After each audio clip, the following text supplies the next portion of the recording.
Hello students, welcome to VGA Creative Classes with Vijay sir. Today we are explain a most important topic set for class 11th. Set में सबसे पहला question यहाँ से obtain होता है। अगर हम बात करें first question, what is set. सभी स्टूडेंट सेट को ध्यान से समझेंगे क्योंकि सेट ऐसा टॉपिक है जो 11th में भी है और 12th में मिलेगा। तो पहला क्वेश्चन यहाँ से आता कि सेट क्या है, व्हाट इज सेट। तो हम लोग बोलते हैं सेट इज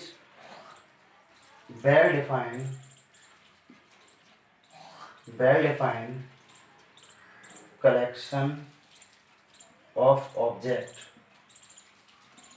सेट क्या है, वो एक वेल डिफाइंड कलेक्शन है किसी भी ऑब्जेक्ट का। अब वेल डिफाइंड, अगर हम यहाँ पे वेल डिफाइंड कलेक्शन की अगर हम बात करते हैं, इसका मतलब है collection should not change. Collection should not change मतलब वो किसी भी स्थिति में, मतलब सेट एक ऐसे कलेक्शन, ऐसा वेल डिफाइंड कलेक्शन है जो किसी भी स्थिति में चेंज नहीं हो सकता है। जैसे एक बेसिक एग्जांपल अभी हम दे रहे हैं, जैसे हमने यहां से एग्जांपल दिया, एग्जांपल फर्स्ट है odd natural number, odd natural number less than 10, less than 10 मतलब ऑड नेचुरल नंबर हमें बताने, वो भी लेस देन 10। अब क्वेश्चन राम से, ये क्वेश्चन राम से पूछा गया और श्याम से पूछा गया। तो राम ने इसका आंसर दिया 1, 3, 5, 7 और 9 और श्याम ने दिया 1, 3, 5, 7, 9। दैट्स मीन इन दोनों के आंसर में कोई भी चेंजमेंट नहीं है। बस यही इसका मीनिंग है, कलेक्शन शुड नॉट चेंज। जिस कलेक्शन की हमने बात की वो किसी भी स्थिति में चेंज नहीं होना चाहिए। अब इसी अकॉर्डिंग अगर राम का आंसर कुछ और होता है, श्याम का आंसर कुछ और होता है, तो ये हमारा सेट नहीं होता। लेकिन इसमें राम भी 1, 3, 5, 7, 9 है और श्याम भी 1, 3, 5, 7, 9 है। तो दैट्स मीन ये हमारा क्या है, सेट है। अब जैसे अगर हम नॉट सेट के आंसर की अगर हम बात करें, इसी तरह से दूसरा क्वेश्चन क्या है, मतलब दूसरा एग्जांपल जो हमें नॉट सेट शो करेगा। जैसे मैंने यहाँ पर बोला है टॉप 5 एक्टर, ठीक है, इन बॉलीवुड,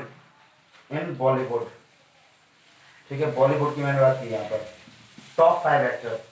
अब ये क्वेश्चन चलो दोबारा, हमने राम और श्याम ही नाम ले लिया, राम और श्याम। अब ये दोनों क्वेश्चन राम से पूछे गए और ये क्वेश्चन श्याम से पूछा गया कि टॉप 5 एक्टर इन बॉलीवुड, मतलब टॉप 5 एक्टर में बताने हैं बॉलीवुड में।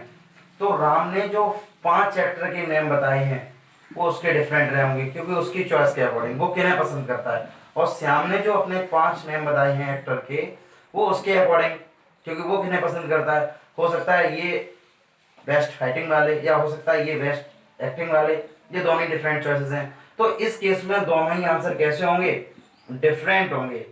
तो जब ये दोनों केस में जब दोनों के आंसर डिफरेंट होंगे तो इसका मतलब collection should not change, but यहाँ पर चेंज है तो इसका मतलब ये क्या हो गया हमारा, नॉट सेट। तो बस यहाँ पर हमें समझना क्या है, इसका मीनिंग हमें ये समझ में आना चाहिए वेल डिफाइंड कलेक्शन का मीनिंग क्या है। यानी कलेक्शन शुड नॉट चेंज, किसी भी परिस्थिति में किसी भी सिचुएशन में कलेक्शन जो है वो बिल्कुल भी चेंज नहीं होना चाहिए। तो अगर चेंज होता है तो वो सेट नहीं होगा और अगर चेंज नहीं होता है तो वो हमारा सेट होगा। अच्छा, इसके बाद हम बात करेंगे next topic, how to represent set. How to represent set. Set को बड़ा ही धीरे और डीपली इसके बारे में बात करेंगे, तो इसलिए बिल्कुल ध्यान से वीडियो को देखें, ठीक है।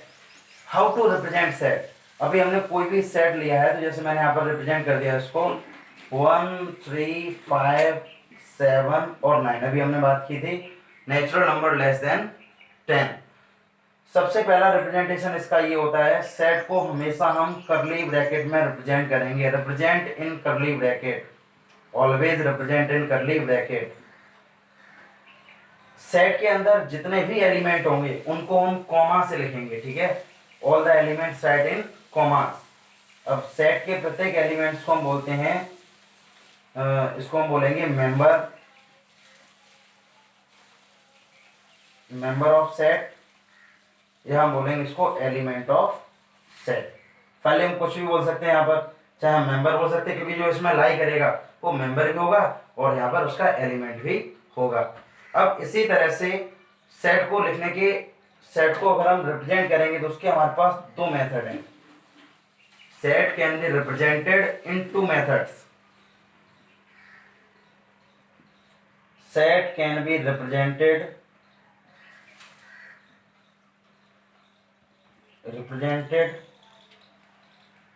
in two methods. Number first, roster form, roster or tabular, roster or tabular form. Number second, set builder form.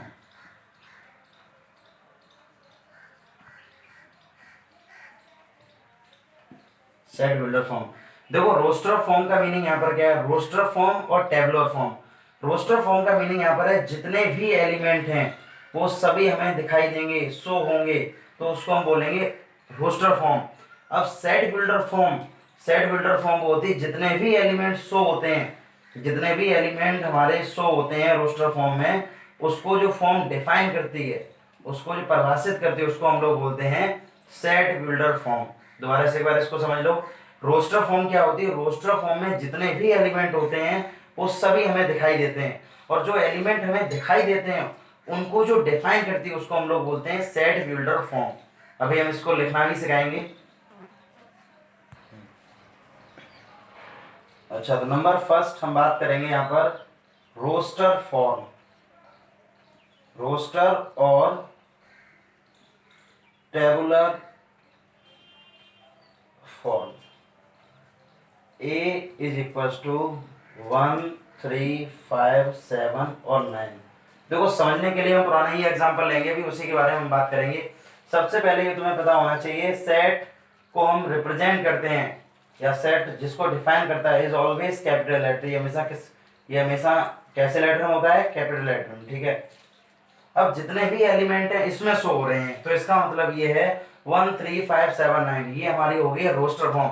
अब जितने भी एलिमेंट शो हो रहे हैं इसको जो फॉर्म डिफाइन करती है उसको हम लोग बोलते हैं set builder form, set builder form.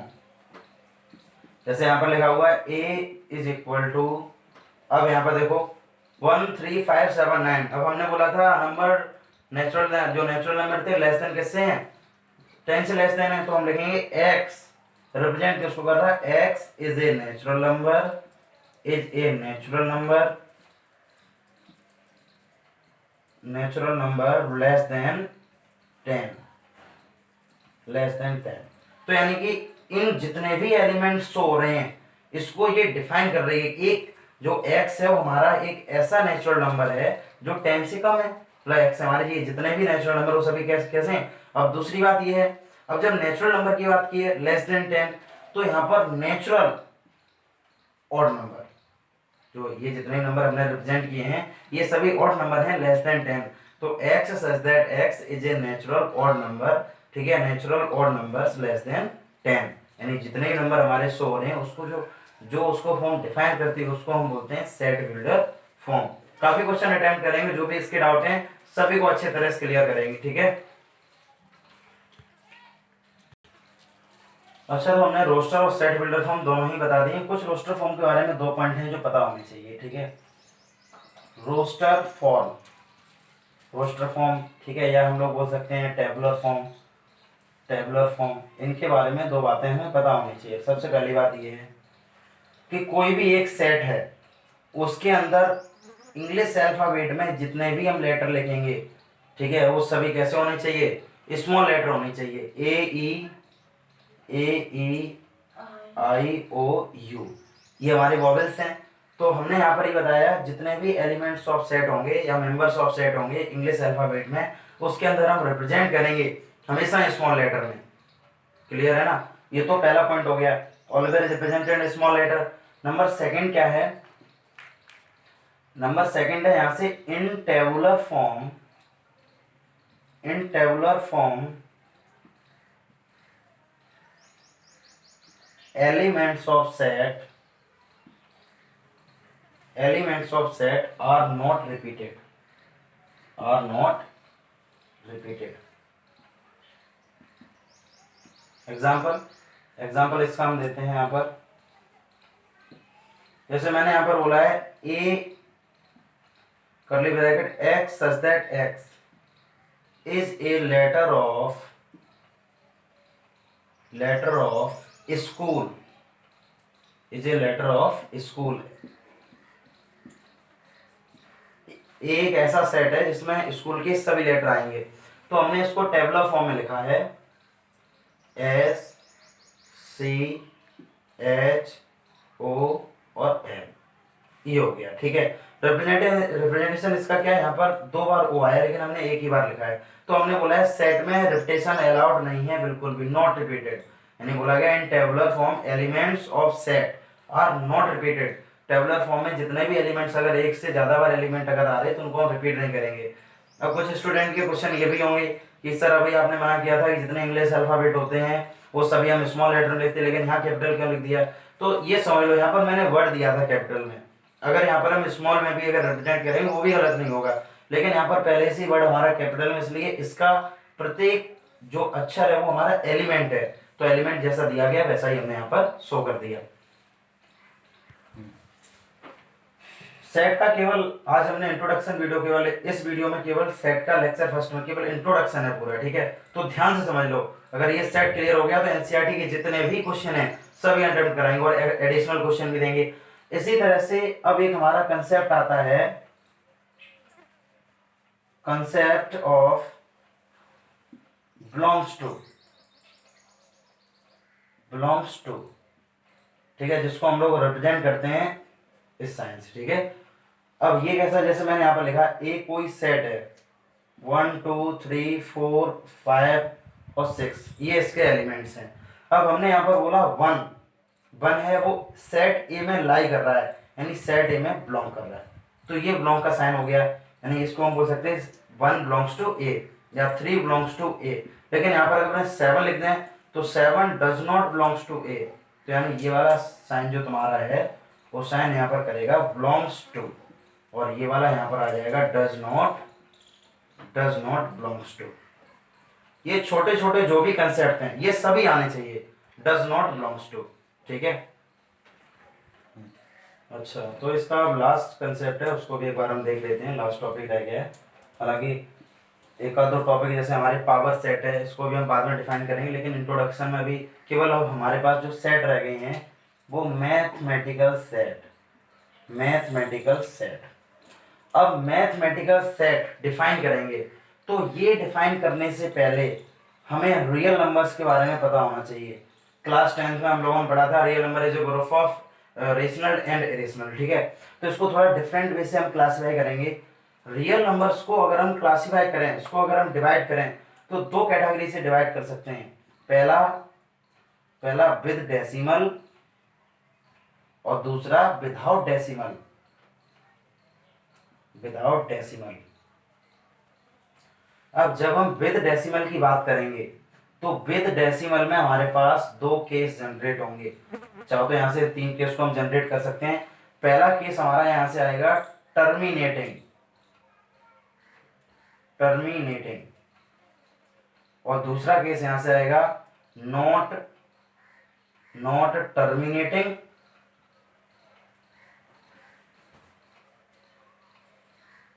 और रिपीटिंग, और तीसरा केस हमारे पास यहाँ पर आएगा नॉट टर्मिनेटिंग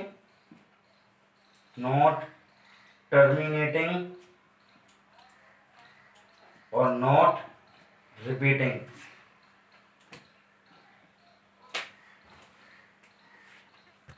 अच्छा, टर्मिनेटिंग की यहाँ पर हम बात करते हैं, तो टर्मिनेटिंग का मीनिंग क्या है, एक बार एक्सप्लेन इसको हम करते हैं। टर्मिनेटिंग का मतलब है कि वैल्यू कट होने के बाद हमें एक एग्जैक्ट टर्म मिले। फॉर एग्जांपल जैसे 5.2, यानी मैं इसको लिख सकता हूँ 2.5, तो ये वैल्यू हमारी टर्मिनेटिंग है, क्योंकि डेसिमल के बाद हमें एक एग्जैक्ट टर्म मिला, तो ये हमारी टर्मिनेटिंग वैल्यू होगी। अब यहाँ पर कंडीशन आती है नॉट टर्मिनेटिंग, नॉट टर्मिनेटिंग और रिपीटिंग।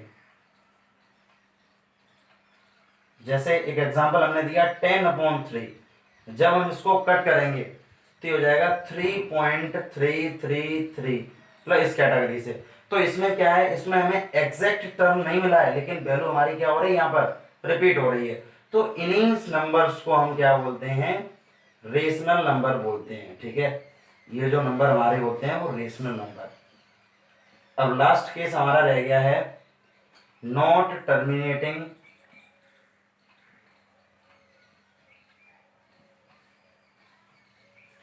Not repeating. ना ही हमें टर्म मिलेगा और ना ही वो वैल्यू रिपीट होगी, तो इन नंबर्स को हम लोग बोलते हैं irrational number, irrational number. Example अगर हम इसका शो करें तो जैसे 2.303330 इस तरह से, ये हमारे इरेशनल नंबर है। ठीक है, अब विदाउट डेसिमल की अगर हम बात करें तो विदाउट डेसिमल में सभी हमारे इंटीजर्स होते हैं। जितने भी हमारे विदाउट डेसिमल की बात करें तो इंटीजर्स होंगे, जैसे -3, -2, -1, 0, 1, 2, 3।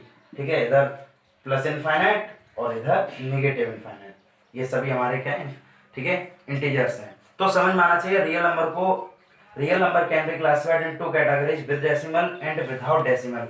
With decimal is also classified in 3 categories: terminating and not terminating, repeating and not terminating and not repeating. Terminating और not terminating और repeating, इनको हम बोलेंगे रेशनल नंबर। और रेशनल नंबर में पता होना चाहिए, जो रेशनल नंबर हमारे होते हैं उनको हम P/Q फॉर्म में लिख सकते हैं। जो कंडीशन यहाँ पर होती है, P तो 0 के इक्वल हो सकता है but Q is not equal to 0। ठीक है, last not terminating not repeating, इसको रेशनल नंबर बोलते हैं, यानी इनको हम P/Q की फॉर्म में नहीं लिख सकते हैं। जब मैथमेटिकल सेट में जब हम बात करेंगे, अभी हमने रियल नंबर को एक्सप्लेन किया है, मैथमेटिकल सेट में set number first, set of natural number, set of natural number, ये सिर्फ हम इसलिए बता रहे हैं, इनके बारे में जनरल डिस्कशन, जनरल रिप्रेजेंटेशन है, ये सभी आना चाहिए। तो हम इसको लिखेंगे, इसको रिप्रेजेंट हम करेंगे n से, और रिप्रेजेंटेशन करने का 1 2 3 ऑल द काउंटिंग डिजिट्स। और ये ध्यान रखना, इसके बाद हम केवल 3 डॉट यहाँ पर लगाएंगे। ठीक है ना, डायरेक्टली मतलब डॉट डॉट करते नहीं, केवल 3 डॉट, ये शो करेगा इनफाइनाइट तक। Number second, set of integers, set of integers. तो इंटीजर्स तो हमारे दो कैटेगरी, यानी नल इंटीजर, जो नल इंटीजर है, पॉजिटिव है, नेगेटिव है, तो इसको हम रिप्रेजेंट करेंगे z से। तो रिप्रेजेंटेशन करने का, लिखने का मेथड, पहले डॉट लगा दिए, -3, -2, -1, 0, 1, 2, ठीक है, फिर से 3 डॉट लगा दी, ओनली 3 डॉट रिप्रेजेंट करते हैं इधर positive infinite, that is negative infinite. Third case, set of rational number, set of rational number. जब हम रेशनल नंबर की जब हम बात करेंगे, ठीक है, तो हालांकि इसको हम टेबुलर फॉर्म में नहीं लिख सकते, लेकिन सेट रेशनल नंबर को रिप्रेजेंट करेंगे हम Q से। Set of irrational number, irrational number, इसको भी हम टेबुलर फॉर्म में नहीं लिख सकते, लेकिन रिप्रेजेंटेशन इसका क्या है, T। इसी तरह से 5, set of real number, set of real number, हालांकि इस टेबुलर फॉर्म में हम इसको भी नहीं लिख सकते, लेकिन रिप्रेजेंट इसको करेंगे R से, क्योंकि जितने भी रियल नंबर है वो सभी, मतलब जितने भी नंबर है सभी किसका पार्ट है, रियल नंबर का ही पार्ट है। अब इसी तरह से हमारे पास केवल एक लास्ट और रह गया 6, set of whole number, set of whole number, यानी होल नंबर को क्लास 6 या 8 में हम लोगों ने एक्सप्लेन किया था, किस तरह से डेफिनेशन पढ़ी थी, all the counting digits which included 0। अगर हम उसमें 0 को और इंक्लूड करते हैं तो हमारा क्या बन जाता है, होल नंबर। W से रिप्रेजेंट करेंगे 0 1 2 3 और 3 डॉट बाद में लगा देंगे। ठीक है, क्योंकि यहाँ पर डॉट क्या शो करते हैं, इनफाइनाइट शो करते हैं।